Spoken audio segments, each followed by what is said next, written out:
speaking in tongues, warning against wrong spirit.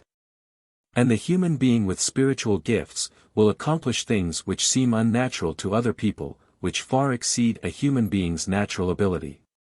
He will know about things which are usually hidden to people, he will be able to clarify matters convincingly and comprehensibly to his fellow human beings, which a person cannot ascertain with his intellect alone, he will be able to enter regions which are inaccessible to others.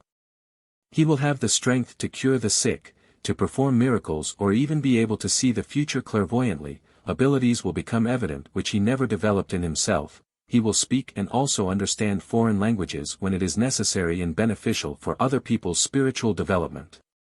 He will be influenced by divine strength in every way, but generally only have one of these gifts, since the requirements vary for each spiritual gift and all requirements are rarely found in one person. But each spiritual gift has to fulfill its purpose, i.e. it has to be possible to derive a benefit from each one.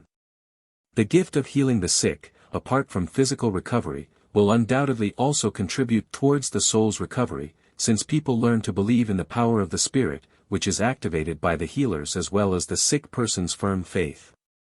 Predictions of future events, too, can motivate people to change their way of life, to do penance and return to God, because these predictions only ever relate to the earthly consequences of people's spiritual low level. Proclaiming the truth through the divine Spirit also contributes towards the awakening of faith and a change of lifestyle, and again, should be regarded as a purely spiritual factor of utmost importance.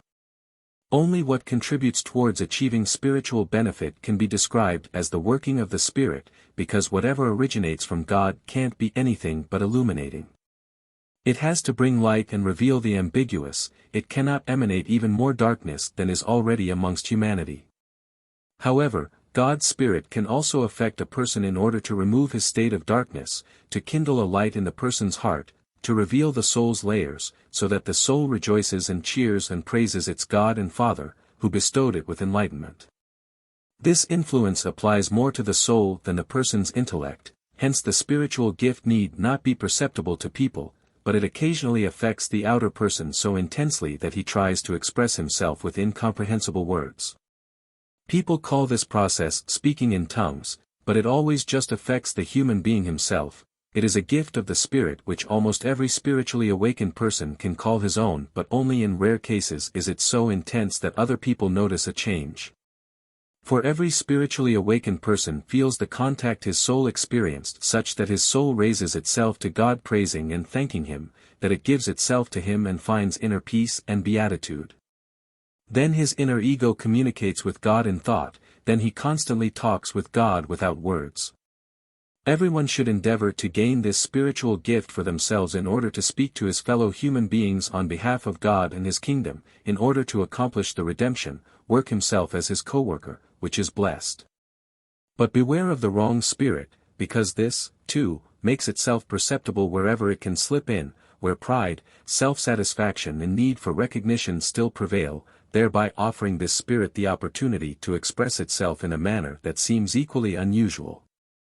But instead of light it only leaves confusion and agitation, caused by conditions which are off-putting to serious fellow human beings and only result in joy and approval in those who belong to this spirit themselves.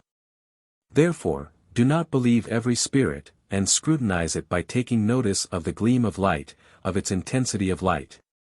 Because God is light, what comes forth from God is light, and therefore divine gifts of spirit categorically have to leave an effect of radiant light, otherwise they are Satan's works of deception, which he particularly uses during the last days with the intention to dazzle people's eyes as well as their souls in order to plunge them into even greater darkness and render them unable to recognize the true light. Amen.